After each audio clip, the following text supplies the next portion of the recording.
बहनों और भाइयों, मैं आप सबका इस प्रोग्राम में स्वागत करता हूं कि आज फिर खुदा ने मुझे ये मौका दिया कि मैं खुदा के वचन के साथ आपके सामने मौजूद हूं। और मेरी दुआ है कि आप सब इसी तरह से मेरे साथ बने रहें, ताकि जो कुछ भी यीशु मसीह के जन्म के बारे में हमने शुरू किया है वो आप सब शुरू से जान सकें और समझ सकें।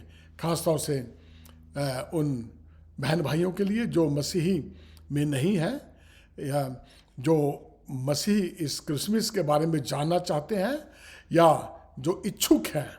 ये वीडियो खासतौर से उन लोगों के लिए है, और उन मसीही बहन भाइयों के लिए जो मसीही होते हुए भी अभी तक उस टॉपिक पे नहीं आए हैं कि हमने ये क्रिसमस क्यों मनाया जाता है, या हमने क्या करना है, या क्या। तो उनके लिए भी यह है कि हमें क्रिसमस पे क्या क्या कुछ करना चाहिए, या क्या इसका महत्व है। ये सब बातें मसीहों के लिए भी हैं और गैर मसीहों के लिए भी हैं। और इसी वजह से ये मैंने 6 दिन लिए हैं, ताकि ये पूरा महीना यीशु मसीह के जन्म के बारे में, और जो ये क्यों शुरू हुआ, कहाँ हुआ, कैसे हुआ, इसके सारी जो बातें हैं हम पूरे तरीके से वो जानेंगे। तो जैसे कि आप जानते हैं कि मैं पास्टर मॉरिस सैमुअल हर बुधवार को और शनिवार को अमेरिकन सेंट्रल टाइम के मुताबिक सुबह 9 बजे आपको इस मंच पे मिलता हूं, जिसका नाम है वचन वाचा विश्वास। खुदा का शुक्र है कि आज मैं फिर आपके सामने हूं। और अगर आप मुझसे कोई संपर्क करना चाहते हैं, मेहरबानी से मेरा नंबर लिख लीजिए। नंबर है 214-763-6061। मुझे अच्छा लगता है जब लोग कॉल करते हैं, पूछते हैं कि ये कैसे है, वो कैसे है, तो वो जानते हैं। मैं उन सबका शुक्रगुजार हूँ जो कि और भी सवाल पूछते हैं, या कभी कभी वीडियो नहीं भी मिलती उन्हें, या तो वो दोबारा कॉल करते हैं जी कि हमें वो हम तक पहुंचा नहीं है। तो खुदा का शुक्र है कि आप सब लोग इसमें इंटरेस्टेड हैं। तो एक और टॉपिक जो मैंने पिछले बुधवार से शुरू किया हुआ है कि ऑल अबाउट क्रिसमस, तो वही टॉपिक है, और ये 6 दिन तक लगातार चलेगा। और आप जानेंगे कि खुदा को यीशु मसीह को भेजने की क्या ज़रूरत पड़ी थी, या क्यों भेजा गया। तो इस चीज़ के बारे में हम धीरे धीरे जान रहे हैं। तो आइए, इससे पहले कि हम शुरू करें, खुदा से समझ मांग लें, आशीष मांगें। अपने लिए भी दुआ करें, मेरे लिए भी दुआ करें, और ताकि हम सब मिलके खुदा के वचन को सीखें और आगे बढ़ें। तो आइए हम दुआ करें। हमारे मेहरबान और सच्चे खुदा बाप, तेरा शुक्र है कि तूने आज फिर ये मौका दिया कि मैं तेरे वचन की उस खुशखबरी को तेरे लोगों में शेयर कर सकूं, बांट सकूं। जितने भी इस वक्त मुझे देख रहे हैं, खुदा तो सबको समझ देना, ताकि तेरी वचन की गहराइयों को वो जान सके। मैं अपने लिए दुआ मांगता हूँ खुदावंत, बोलने वाला मैं नहीं बल्कि तेरा आत्मा मुझ में होके बातचीत करे। जो मैं चाहता हूँ, जो तेरे वचन में है खुदा, मैं वही बातचीत करूँ, और मेरे मुंह पे पवित्र आत्मा का कंट्रोल हो, और मेरे मुंह से कोई ऐसी चीज़ ना, ऐसी बात ना निकले जिससे कि कोई हर्ट हो। इस छोटी सी दुआ को सुना कबूल कर तेरे प्यारे बेटे यीशु के नाम से मांगता हूँ, आमीन। बहनों और भाइयों, मैं आप सबका इस प्रोग्राम में स्वागत करता हूँ कि आज फिर आप मेरे साथ बने हुए हैं। इसी तरह से 6 दिन तक रहें। तो आप पूरी मसीहत के बारे में, या क्रिश्चियनिटी के बारे में कह लीजिए, या बड़े दिन के बारे में, इस ऑल अबाउट क्रिसमस, तो मैं काफ़ी डिटेल में बताने की कोशिश कर रहा हूँ। तो आप मेरे साथ बने रहें। तो हमने कल यानी कि बुधवार को जब हमने शुरू किया था, तो वो पुराने नियम से शुरू किया था कि किस तरह से ये इंसान जो है वो गुनहगार हुआ और खुदा से वो अलग हो गया, दूर हो गया। तो आज हम थोड़ा उससे आगे पर रहेंगे। आज भी हम ओल्ड टेस्टामेंट में ही। तो अब देखते हैं कि यीशु मसीह के पैदा होने की जो भविष्यवाणियां हैं वो कब कब हुई, किस किस ने की, मतलब इस चीज़ पे आज हम आ रहे हैं। तो बहनों और भाइयों, यीशु मसीह के पैदा होने की जो भविष्यवाणी है वो 700 प्लस सालों पहले की गई थी। ये पुराने नियम में की गई थी और नए नियम में भी है ये, लेकिन आज हम पुराने नियम से ही बातचीत करेंगे। तो यशाया नबी की किताब और उसका चैप्टर 7 उस 14 में इस कारण लिखा है कि इस कारण प्रभु आप ही तुमको एक चिन्ह देगा, सुनो, एक कुंवारी गर्भवती होगी और पुत्र जनेगी और उसका नाम इमैनुअल रखा जाएगा। इमैनुअल का अर्थ है ईश्वर हमारे संग है। तो बहनों और भाइयों, जब आदम ने वो गुनाह किया और वो खुदा से दूर हो गए, खुदा से वो क्या है, अलग हो गए, और खुदा जब अलग हो जाता है तो एक किस्म से क्या कहते हैं कि इसे कहते हैं कि जैसे भविष्यवाणी मैंने पहले भी बताया था कि अगर तूने ये खा लिया तो तू मर जाएगा, खुदा से अलग हो गया। तो यहाँ पे एक और भविष्यवाणी हुई है, यशाया नबी ने ये की है, जो कि 700 साल पहले की भविष्यवाणी की है। उसने बताया कि एक कुंवारी गर्भवती होगी और वह पुत्र जनेगी, उसका नाम इमैनुअल रखेगी, वो उसका नाम इमैनुअल रखेगी। ये भविष्यवाणी कर दी गई है और ऐसा ही हुआ। इसको हम आगे आगे देखेंगे। तो इमैनुअल का जो अर्थ है वो है कि ईश्वर हमारे साथ है। उस वक्त आदम का साथ और हवा का साथ क्या है, वो टूट चुका था, और अब वो रिश्ता जो भाग्यअदन में टूट गया था, जो अदन की वाटिका में रिश्ता टूट गया था, उस रिश्ते को जोड़ने की बात जो है वो 7 साल पहले कर दी थी।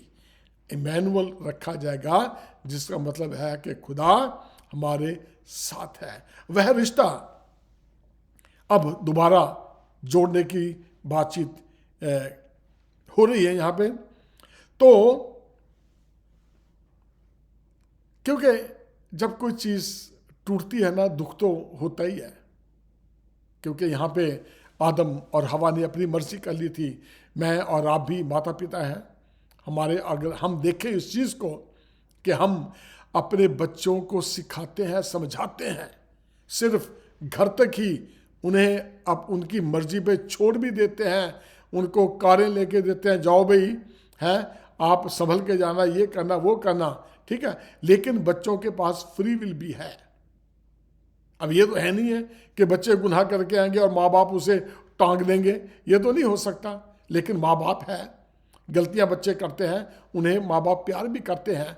तो इसी तरह से जो गलती आदम और हवा ने की, खुदा भी इस चीज़ से दुखी था, परेशान था, नहीं चाहता था कि मेरे बच्चे मेरे से अलग हों। तो इसीलिए खुदा ने पहले ही ये सब कुछ प्लान बना के रखा था, और वो प्लान जो क्या है अब धीरे धीरे चलता आ रहा है। तो 700 प्लस साल पहले यशाया की ये भविष्यवाणी थी। और एक और भविष्यवाणी जो यशाया ने चैप्टर 9 उस 6 में है, उसमें यूँ लिखा है, क्योंकि हमारे लिए एक बालक उत्पन्न हुआ, हमें एक पुत्र दिया गया है और प्रभुता उसके कांधे पे होगी, और उसका नाम अद्भुत युक्ति करने वाला, पराक्रमी परमेश्वर, अनंत काल का पिता और शांति का राजकुमार रखा जाएगा।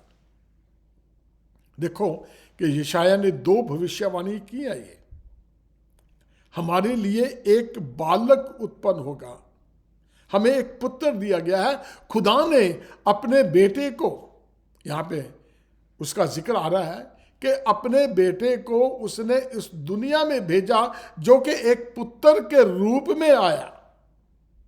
बहुत समझने वाली बात है ये। खुदा किसी भी तरह से ये यीशु को भेज सकता था, लेकिन ऐसा नहीं हुआ। लेकिन इसलिए भेजा गया ताकि हम सब लोग, उस टाइम के लोग ये जानते थे कि मरियम जो है वो कुंवारी है, उसकी मंगनी हुई है, उसने किसी मर्द का मुंह नहीं देखा, वो कुंवारी थी, पवित्र थी। तो इसका जिक्र हम और आगे करेंगे, लेकिन अभी हम पुराने नियम में रहें तो वो ज़्यादा अच्छा है।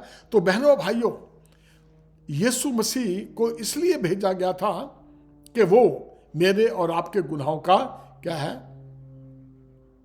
भार अपने ऊपर ले ले और हमें उस वो जो रिश्ता टूट चुका था, रिकंसाइल खुदा हमें के साथ हमें दोबारा वो जोड़ दे। और एक और नबी ने इसकी भविष्यवाणी की थी, वो है मीका चैप्टर 5 और उसकी दूसरी आयत में यूं लिखा है, हे बैतलहम एप्राता, यदि तू ऐसा छोटा है कि यहूदा के हजारों में गिना नहीं जाता, तो भी तुझ में से एक मेरे लिए पुरुष निकलेगा जो इसराइलियों में प्रभुता करने वाला होगा, और उसका निकलना प्राचीन काल से वरना अनादि काल से होता आया है। मीका नबी ने भी ये भविष्यवाणी की थी कि क्योंकि आप जानते हैं कि यीशु मसीह यहूदा के गोत्र में था, ठीक है, उससे था। तो यहाँ है कि एक छोटा सा गांव जैसा बहुत छोटा सा कस्बा है बैतलहम, उसमें यूं लिखा कि हे बैतलहम एप्राता, यदि तू ऐसा छोटा है कि यहूदा के हजारों में गिना नहीं जाता, यानी कि हजारों में भी उसकी गिनती नहीं थी, यहूदा के कुछ 100 में थी क्या, तब भी तेरे लिए तुझमें से एक पुरुष निकलेगा जो इसराइलियों में प्रभुता करने वाला होगा।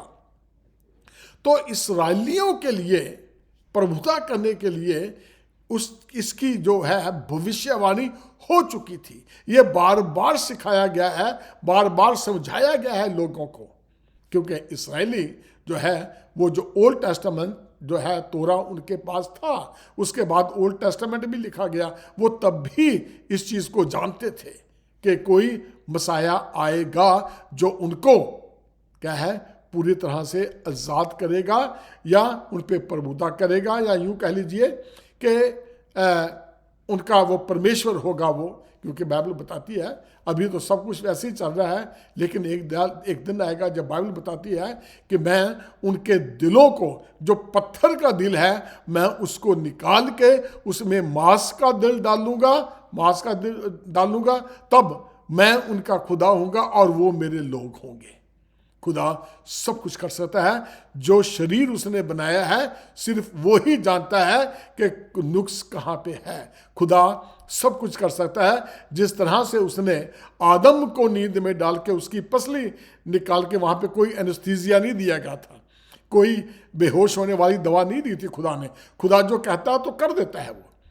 तो आदम को गहरी नींद में डाल के पसली निकाल के उसमें से उसने हवा को बना दिया था। वो खुदा है, खुद है, इसलिए वो खुदा है, वो सब कुछ कर सकता है। तो बहनों और भाइयों, हम देखते हैं कि ये भविष्यवाणी जो यीशु मसीह के बारे में है वो प्राचीन काल से वरना अनादि काल से होता आया है। ये वहां उस वक्त थी, ये यीशु मसीह के बारे में जिक्र मिलता है। और जो जब वो आया, जब यीशु मसीह आया तो क्या है, यहूदियों ने उसे ग्रहण किया ही नहीं है, क्योंकि वो तो कुछ और समझ रहे थे, क्योंकि उनकी जो किताबें हैं, जो उनके ग्रंथ हैं, वो कुछ और ही बता रहे होंगे। तो आज हम उसी के बारे में, जैसे इसराइलियों ने ठुकरा दिया था, भविष्यवाणियों के बावजूद भी उन्होंने यीशु को कबूल नहीं किया, लेकिन जिन्होंने उसे कबूल किया उसने उन्हें बाप कहने का हक दिया। तो बहनों और भाइयों, अब जानेंगे कि अब आगे का क्या है, क्योंकि भविष्यवाणियां हो चुकी हैं और लोगों को मालूम है कि मसाया आएगा, क्योंकि उनकी ग्रंथों में लिखा हुआ है। इसके बावजूद भी फिर भी लोगों ने जब वो आया उसे कबूल नहीं किया। तो एक और देखेंगे, मलाकी की पुस्तक पुराने नियम की है, आखिरी किताब में, और उसमें आखिरी आयत की कुछ चैप्टर, उसके आखिरी चैप्टर की आखिरी 2 आयतों में लिखा हुआ है कि यीशु के बारे में लिखा है कि यहोवा के उस बड़े और भयानक दिन के आने से पहले मैं तुम्हारे पास एलिया नबी को भेजूंगा। यहां पे एक और जिक्र आया है कि मैं उस भयानक दिन से वो भयानक दिन कौन सा है? जब सबके फैसले होंगे,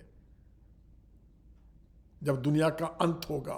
तो इससे पहले क्या यीशु के बारे में लिखा कि यहोवा के उस बड़े और भयानक दिन के आने से पहले मैं तुम्हारे पास एलिया नबी को भेजूंगा,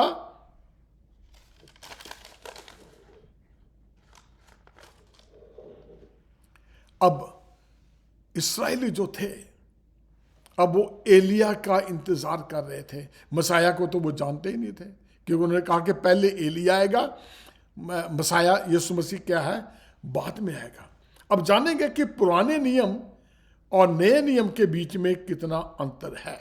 तो ये मैंने जो आयत पढ़ी है, ये पुराने नियम की आखिरी किताब की आखिरी चैप्टर की 2 आयतें थी, आप इसको पढ़ सकते हैं। तो यहाँ पे क्या है, मलाकी ने भी लिखा है, उसने भी भविष्यवाणी किया ये कि एलिया के बारे में जिक्र किया हुआ है। तो लेकिन बहनों और भाइयों, जब इतने सबूत हों, इसके बावजूद भी जब यीशु मसीह इस दुनिया में आए तो क्या है, यीशु मसीह को ग्रहण नहीं किया गया। यहां पे आके ही सिर्फ खत्म नहीं होता। तो इसके बाद चलते हैं हम लोग नए नियम की किताब में, इसका देखते हैं इसका जिक्र है कि नहीं है।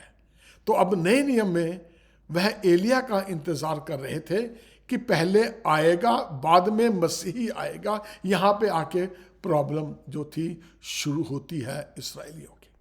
और नए नियम में और पुराने नियम में कितना फर्क है? 400 साल का फर्क है। 400 साल यानी कि एक बिल्कुल ये एक डार्क, एक अंधेरा जैसा, डार्क जिसे अंधेर काल कहा जाता है, वो ये है कि इस साल में इन 400 सालों में लोग दुहाई दे रहे हैं मसाया आ जाए, सब अपनी अपनी मर्जी कर रहे हैं, कोई राजा नहीं है सबके दिल में क्योंकि बाइबल इन 400 सालों के बारे में कोई जिक्र कहीं नहीं मिलता है। बाइबल बिल्कुल खामोश है। मैंने आपको आखिरी चैप्टर, आखिरी जो किताब है मलाकी की, उसकी आखिरी 5 और 6 आयतों में मैं बताया है कि वहाँ पे ये जिक्र है कि एलिया के आने का जिक्र है। बहनों भाइयों, खुदा का जो टाइम है ना, वो इतना परफेक्ट है कि खुदा ने जब यीशु मसीह को भेजना था तो उसने अपना, जैसे मैंने बताया, अपना ब्लूप्रिंट, उसने सारा प्लान बना के रखा हुआ तैयार था वो। अब इन 400 साल में, और जो 400 साल से पहले वाले साल थे, उनमें क्या कुछ हुआ, वो सारा कुछ जो है खुदा ने अपने प्लान के मुताबिक किया है, क्योंकि दुनिया उसने बनाई है। जब दुनिया बनाने वाला है, उसे ये भी पता है कि ये चीज़, इसका नुक्स कहाँ पे है, इसे ठीक करना है, वो सब जानता है। जिस तरह से एक कंपनी है, कारें बनाती है, कोई भी चीज़ जानती है, जब बनाती है ना, उसे पता हो जाता है थोड़ा बहुत कि भी इसका नुक्स कहाँ है। लेकिन आजकल जो टेक्नोलॉजी बड़ी अजीब सी हो गई है, अब जिसने कंप्यूटर बनाया, अब कंप्यूटर जो है, कोई भी चीज़ ले लीजिए आप, पता है ये खराब है, लेकिन उसको ठीक नहीं किया जाता, बल्कि उसको बदल दिया जाता, पार्ट बदल दिया जाता है। लेकिन यीशु मसीह जो है, वो आपके पार्ट के, जो हमारा शरीर है, अगर हमें कोई तकलीफ होती है, जब हम खुदा से मांगते हैं, तो क्या है, हमें वो बिना चीर फाड़ किए वो क्या है, उसको ठीक कर देता है। लेकिन यह है कि हमारा विश्वास होना बहुत ज़रूरी है। किसी को हार्ट अटैक हो गया है, किसी को कैंसर है, लेकिन जब मन में इंसान दुआ करता है और खुदा को पता है कि मैंने इस आदमी से कुछ काम लेना है, क्योंकि ये सब खुदा का प्लान है। अगर मैं पैदा हुआ हूँ, मेरा भी खुदा के पास प्लान है कि मैंने किस माँ बाप के घर में पैदा होना है, मैंने, मेरे बहन भाई कौन होंगे, मैंने कहाँ कहाँ जाना, क्या पढ़ना है, ये सारा खुदा का प्लान है। अगर आप बाइबल को बहुत ध्यान से जानेंगे तो समझेंगे, जब आप अपने पीछे के दिनों को देखेंगे कि आप कहाँ थे और कैसे यहाँ पे आना हुआ, क्या किस किस दौर से आप निकले हैं, तो आप समझ जाएंगे कि ये खुदा का ही प्लान था। बहनों भाइयों, ये बहुत समझदारी वाली बात है। अगर आप ये जान जाएं कि खुदा आपके बारे में जानता है, सब कुछ जानता है, और जो कुछ आपके दिल में है खुदा उसको भी जानता है, क्योंकि इसी जान पहचान से ही खुदा ने, जब लूसीफर के दिमाग में, उसके दिल में आया कि मैं इससे बड़ा ऊंचा तख्त बनाऊंगा, तो खुदा ने उसे नीचे पटक दिया था। जब हम कोई ऐसा ख्याल करते हैं किसी के बारे में, या कोई ऐसा ख्याल रखते हैं या करते हैं, तो खुदा उसको भी जानता है, क्योंकि वो हमारा सृजनहार है, वो हमारा बनाने वाला है। ये शरीर के सारे पुर्जे जो हैं उसने बनाए हैं। वो जानता है कि वो सिर्फ कह ही दे, उस तरफ देख ही ले, तो वो जो है हिस्सा वो ठीक हो जाता है। तो अब आगे चलते हैं हम लोग। तो अब वो इस्राएली जो है, अब हम नए टेस्टामेंट की ओर बढ़ रहे हैं। अब यीशु मसीह से पहले वो एलिया के चक्कर में है कि एलिया कब आएगा, वो क्योंकि उनकी किताबें, उनकी वो सारी में लिखा हुआ भविष्यवाणी वहाँ हुई लिखी हुई है कि एलिया आएगा। अब जब मैं बाइबल स्टडी कर रहा था, तो मेरे दिमाग में बार बार ये ख्याल आ रहा था कि मैं इस चीज़ को बहुत ध्यान से और अच्छे तरह से आपको समझाऊं कि एलिया का यहाँ पे क्या पार्ट है, या एलिया का यहाँ पे क्या काम है, जो कि इसके एलिया के बारे में लिखा हुआ है। तो इसलिए यूहन्ना बपतिस्मा देने वाले से भी यहूदियों ने यह प्रश्न किया था कि क्या मसीही है, क्या तू मसीही है? उसने कहा मैं नहीं हूं। तो यूहन्ना 1:20 और 21 की आयत में आप ये देख सकते हैं कि यूहन्ना बपतिस्मा देने वाले से भी यहूदियों ने यह प्रश्न किया था कि क्या मसीही है, क्या तू मसीह है? उसने कहा था कि मैं नहीं हूं। तो क्या तू एलिया है? उसने कहा मैं एलिया भी नहीं हूं, क्योंकि वो जानते थे कि मसाया ने भी आना है और एलिया ने भी आना है, लेकिन मसाया से पहले, मसीह से पहले एलिया आएगा, क्योंकि जो यूहन्ना बपतिस्मा देने वाला था वो सारे वो काम किया करता था जो खुदा, जिस चीज के लिए खुदा ने उसे भेजा था। तो बहनों भाइयों, यहां पे एलिया का जिक्र मिलता है। यीशु के चेलों ने भी, मरकुस चैप्टर 9 और 11-13 में आप ये पढ़ सकते हैं, यीशु के चेलों ने भी यीशु से यही प्रश्न किया था कि शास्त्री क्यों कहते हैं कि एलिया का पहले आना अवश्य है। तो 13वीं आयत में लिखा है, परंतु मैं तुमसे कहता हूं कि एलिया तो आ चुका। मैं तुम्हें कहता हूं एलिया तो आ चुका। अब ना तो इस्राएलियों को इस चीज की समझ लग रही है। जब उसे पूछा गया यूहन्ना बपतिस्मा देने वालों को कि क्या तू मसाया है, उसने कहा मैं नहीं हूं। क्या तू एलिया है? उसने कहा मैं नहीं हूं। यही बात आगे आ गई है। अब यीशु मसीह तक भी ये बात आ गई। यीशु मसीह के चेले खुद उससे पूछ रहे हैं। यीशु मसीह के चेले खुद उसे पूछ रहे हैं कि फिर शास्त्री क्यों कहते हैं, क्योंकि उनके पास किताबें थी कि एलिया मसीह से पहले आएगा। तो यीशु ने क्या जवाब दिया?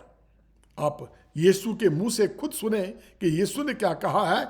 यह है मत्ती चैप्टर 11 उसकी 14वीं आयत में यूं लिखा है, और चाहो तो मानो कि एलिया जो आने वाला था वह यही है, जिसके सुनने के कान हो वह सुन ले। यीशु मसीह ने खुद कहा। अब इसमें सिर्फ समझने की बात है बहनों और भाइयों। यीशु मसीह, अब एलिया तो राजाओं के टाइम में आ चुका था, सब कुछ हो गया था, लेकिन एलिया के बारे में यहां पे जिक्र है। तो यीशु मसीह ने क्या कहा? जिसके कान हो वो सुन ले, समझ ले। इस चीज को आप जाने कि यीशु मसीह ही एलिया के रूप में आया था। अब फरिश्तियों को इस चीज़ का पता नहीं है, इसराइली इस पे भरोसा नहीं, वो वही इंतज़ार कर रहे थे और यीशु मसीह का इंतज़ार कर रहे थे। उनकी किताबें बता रही थी कि वो राजा आएगा बन के। वो यही सोच रहे थे कि यीशु मसीह जो है कि किसी बड़े राजा के घर में पैदा होगा फिर आएंगे, लेकिन सबकी जो अकल है वो यहाँ पे आके ख़त्म हो जाती है, क्योंकि जो अकल देने वाला है वो आ चुका है।